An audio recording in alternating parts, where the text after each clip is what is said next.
Episode 32.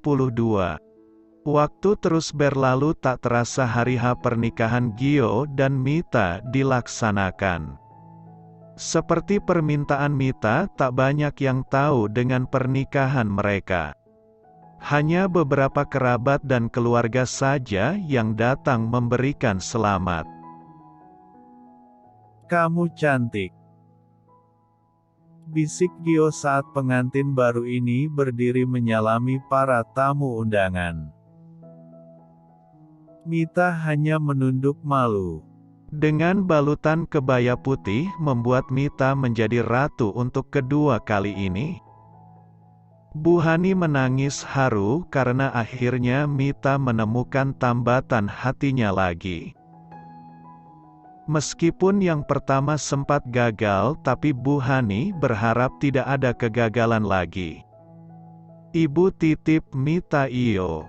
Ibu harap kamu bisa menjaga dan memperlakukannya dengan baik.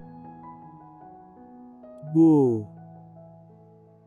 saya janji tidak akan ada tangisan kesedihan, ujar Gio. Bu, setelah ini ikut aku ya, ajak Mita. Dia ingin ibunya tinggal bersamanya di Jakarta. Mit, Ibu tidak bisa. rumah kita di kampung tidak ada yang jaga. Sesekali ibu akan datang kemari nak. Mita terlihat kecewa. Dari dulu Bu Hani tidak mau ikut tinggal di Jakarta bersamanya. Entah kenapa ibunya ini lebih betah di kampung halaman mereka daripada di kota. Kak, Selamat ya. Aku ikut bahagia kakak sudah menemukan pengganti Mas Farel, ucap Via. Mita memeluk adik perempuannya ini. Suka duka mereka jalani bersama dan kini mereka sudah menemukan masing-masing pendamping. Hanya satu harapan Mita, mereka bisa sama-sama bahagia. Selamat bro, ujar Akmal mengalami Gio. Ma, Di mana Mas Farel? tanya Jihan. Karena dari kemarin dia tidak melihat suaminya itu. Seminggu sudah Jihan melahirkan, hanya satu kali Farel pulang ke rumah. Farel ada pertemuan di luar kota. Jawab sang mertua yang saat ini ikut tinggal bersama Jihan untuk merawat anak Farel. Aku rasa Mas Farel selingkuh ma. Jangan bicara sembarang Ji. Kamu jangan berpikir yang aneh-aneh, nanti ASImu tidak lancar. Lebih baik kamu fokus pada perkembangan anakmu. Farel juga pergi untuk kalian bukan? Tapi dia jarang sekali menghubungiku ma. Kamu mendapatkan Farel dari Mita kan? Jadi tidak usah banyak menuntut. Nanti malah bertambah runyam. Jihan terdiam. Memang benar yang dikatakan mertuanya, tapi jika Farel memang berselingkuh darinya, dia tidak akan tinggal diam karena saat ini dia punya anak dari Farel. Sayang, aku pengen, ujar Akmal memeluk tubuh Via erat yang sedang mengganti pakaiannya. Via sedikit terkekeh mendengar rengekan manja suaminya ini. Pengen apa? Ucap Via menggoda. Kamu ini mas. Yang pengantin baru siapa, yang belah duren siapa? Oceh Via dan dijawab gelak tawa dari Akmal.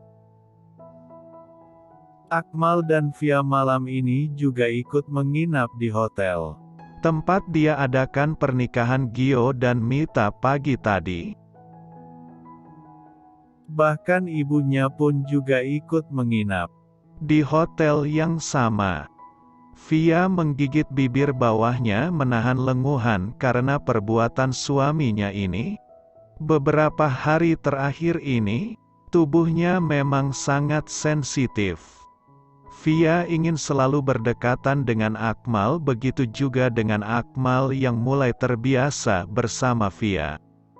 Seolah ada yang kurang jika berjauhan. "Kenapa aku tidak bisa jauh dari kamu ya sayang?" ujar Akmal. "Gombal, kalau lagi pengen itu aja kamu baik-baik padaku." Tubuh Akmal sudah menempel erat pada istrinya ini dan mencium Via berkali-kali. "Bukannya selama ini aku selalu baik? Kalau tahu menikah denganmu membahagiakan begini, pasti sudah dari dulu aku melamarmu." Via mencibir dan langsung di asteris oleh Akmal. Gio melepas bra yang dikenakan Mita dan melemparnya ke sembarang arah. Mita memang tidak lagi perawan.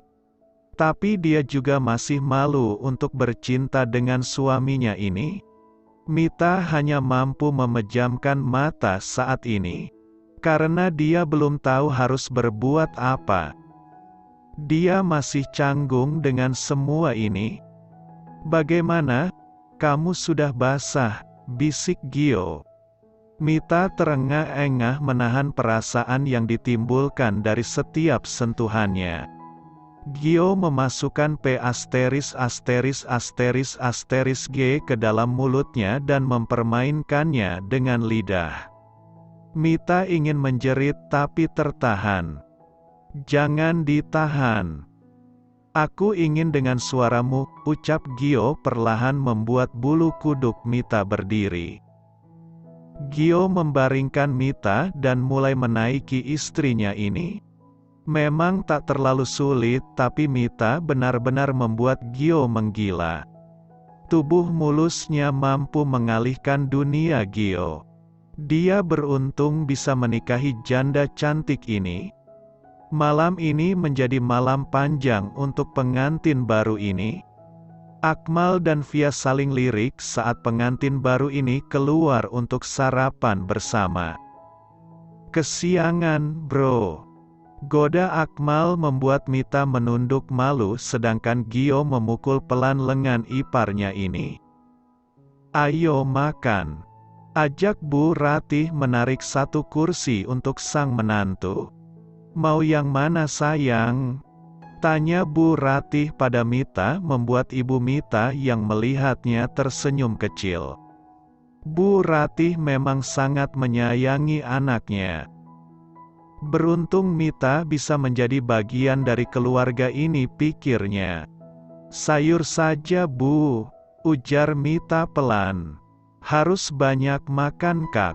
Nanti tidak kuat," goda Via. "Seperti pengalaman saja kamu ya," sahut Bu Hani ikut menimpali candaan anak bungsunya ini membuat Via menyeringai lebar. "Mit, sore ini sepertinya ibu harus pulang nak. Jika ada sesuatu kamu bisa datang menemui ibu ya." "Tapi Bu, sayang, ibu tidak apa-apa nak. Ibu akan selalu sehat jika kalian bahagia," potong Bu Hani. Mita menatap Gio. Dia ingin ibunya tinggal bersama mereka, tapi memang belum ada obrolan dari Gio. "Bu, jika tidak keberatan ibu di sini saja dulu. Mita mungkin masih merindukan ibu," ucap Gio. "Nak Gio, ibu titip Mita. Ibu bisa menjaga diri sendiri.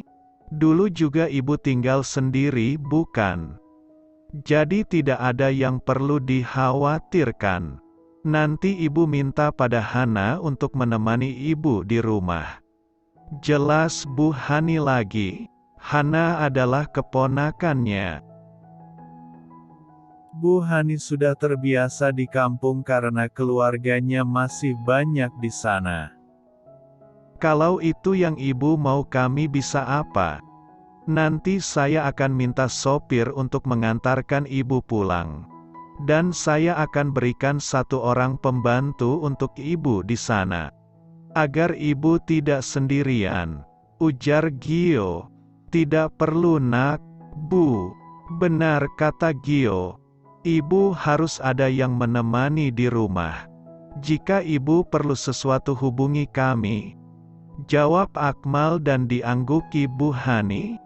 Bagi ibu 2 anak ini melihat anaknya bahagia sudah lebih dari cukup. Sepertinya berlama-lama di sini membuatku jenuh. Ujar Mita yang seharian ini hanya menonton televisi di kamar pengantin mereka. Setelah sarapan pagi tadi Mita dan Gio mengantarkan Bu Hani di parkiran lalu masuk kembali ke kamar. Bahkan makan siang diantar oleh pelayan ke kamar. Gio tak ingin keluar, dia betah bercinta dan berpelukan saja di kamar dengan Mita. Akmal dan Via sudah kembali ke rumah mereka. Hanya tinggal pengantin baru ini yang masih betah berdua di hotel. Besok kita pulang, jawab Gio santai. Dia masih ingin bermalas-malasan. Karena jika sudah di rumah pasti Mita akan dikuasai mamanya. Kenapa tidak malam ini saja? Aku masih ingin di sini bersamamu. Atau kita rencanakan bulan madu saja? Usul Gio. Tidak, di rumah juga bisa. Pekerjaanku masih banyak, tolak Mita. Bukan dia tidak mau bersama Gio, tapi percuma menurut Mita karena berbulan madu hanya di dalam kamar saja sama saja dengan bohong. Bukannya lebih baik melakukan di rumah saja, lebih irit dan lebih menghemat tenaga menurut Mita. Kalau di hotel ini lah yang terjadi, Gio tidak akan mau melepaskannya.